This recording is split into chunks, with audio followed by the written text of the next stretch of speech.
پہلے سے معافی مانگ لیتا ہوں اگر آپ کو دکھ ہو. پہلی بات یہ، میں یہ سمجھتا ہوں کہ یہاں اکثریت مسلمانوں کی ہے،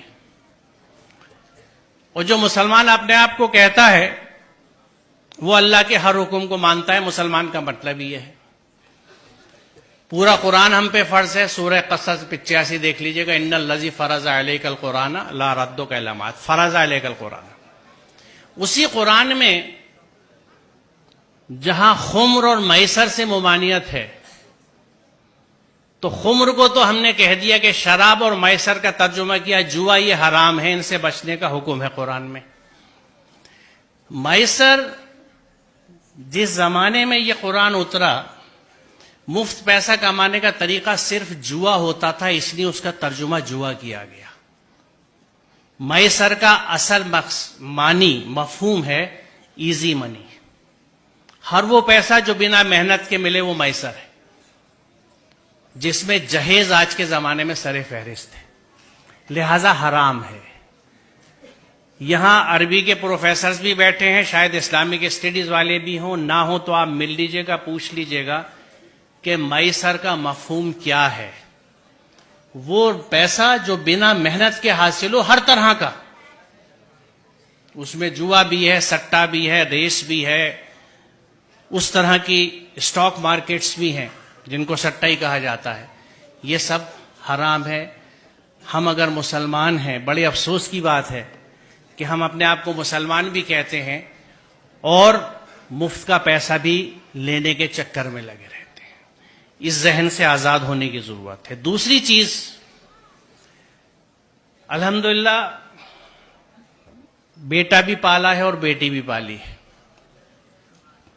ذہن سمجھتا ہوں اولادوں کے، اور یہ سب میری بچی ہیں، ان کے اتنے ساتھ رہتا ہوں جیسے آپ بچوں کے ساتھ رہتا ہوں. کچھ آپ کے ذہنوں کو سمجھتا ہوں اور عرصے سے سمجھتا ہوں. آج کی بات نہیں ہے، 40 سال ہو گئے پڑھاتے ہوئے مجھے اور بچوں کے ساتھ رہتے ہوئے. اس تجربے سے میں آپ کو بتا رہا ہوں کہ بچی اپنے ماں باپ سے بہت محبت کرتی ہے. آپ اپنے گھر میں دیکھ لیجئے گا اپنی بہنوں کو، اپنی ماں کو دیکھ لیجئے گا، میں کیسے کتنا بڑا رشتہ ہے ان کا، آج بھی نہیں بھولی. کبھی کبھی اس پہ جھگڑا بھی ہو جاتا ہے. بچی ماں باپ سے بہت اٹیچ ہوتی ہے. بچی کبھی اس بات کو نہیں بھولتی کہ اس رشتے کے لیے میرے ماں باپ نے کتنی تکلیف اٹھائی ہے اپنے سمدھانے کی ڈیمانڈز پوری کرنے کے لیے. جو بچی اس دکھ کے ساتھ آپ کے گھر میں آ رہی ہے، وہ آپ سے اور آپ کے گھر والوں سے کبھی سچی محبت نہیں کر سکتی. لکھ لیجیے. آپ بہت برا سودا کر رہے ہیں. رشتوں کی بنیاد محبت اور عقیدت پہ ہوتی ہے، انسیت پہ ہوتی ہے. سر کٹانے کی تمنا اب ہمارے دل میں ہے، ایک جذبہ ہوتا ہے، یہ ہے محبت. آپ اس سب کے بدلے میں چند ٹکے لے لیتے ہیں.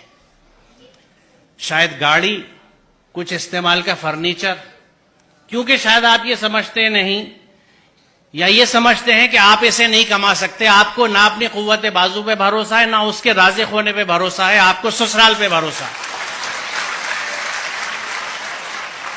سوچئے ذرا، اس سے بڑی نامردی کی کوئی مثال نہیں ہے.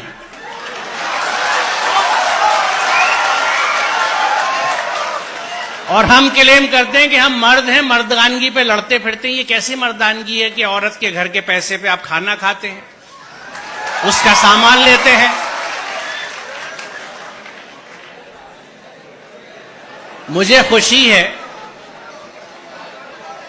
کہ اتنے ویہمنٹلی آپ نے اس کنسیپٹ کو ریسپونڈ کیا ہے، اور مجھے یقین ہے کہ یہاں کے 90% بچے یقیناً اس پہ عمل کریں گے، کیونکہ جو جوش اور جذبہ آپ دکھا رہے ہیں. تو آج کی اس یوم آزادی کی صبح پہ یہ طے رہا، یہ پلیج لی ہم نے کہ ہم اس ذہن سے آزاد ہوں گے. ہم اپنی محنت کا کھائیں گے، اپنی محنت سے پیسہ لیں گے، میسر نہیں لیں گے، جہیز نہیں لیں گے. بہت شکریہ. خدا حافظ.